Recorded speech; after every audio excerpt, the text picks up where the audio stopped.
Aujourd'hui, votre déroulement de carrière correspond à une classification en plateau.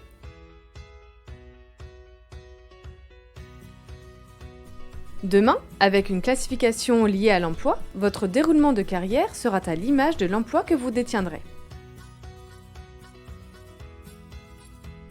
Exemple. Mon emploi est classé C6. 2 ans plus tard, je change d'emploi et ma nouvelle classification est D7. Ma classification augmente.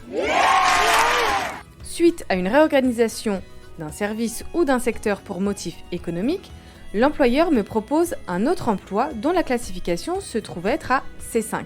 Du coup, ma classification descend. Dans ces conditions, comment se projeter dans son déroulement de carrière pour l'avenir ? La CGT n'est pas signataire de cette convention qui disqualifie le salarié dans l'emploi au lieu de lui reconnaître ses qualifications. La convention collective ne reconnaît plus que 2 diplômes, le Bac+2 et le Bac+5. Mais attention, pour prétendre à cette reconnaissance, ce sera à condition que les diplômes soient expressément exigés dans l'offre d'emploi. Dans le cas contraire, il n'y a aucune obligation pour l'employeur de valoriser les diplômes. Comment vais-je expliquer à mes enfants qu'il faut faire des études pour avoir un emploi intéressant qui permet d'avoir un salaire décent ? La CGT revendique la prise en compte et la valorisation de tous les diplômes. La Convention autorise l'employeur, par une grille spécifique des SMH, à rémunérer un jeune cadre débutant sortant de l'école, positionné sur un emploi F11 ou F12, comme si celui-ci était positionné sur un emploi D8.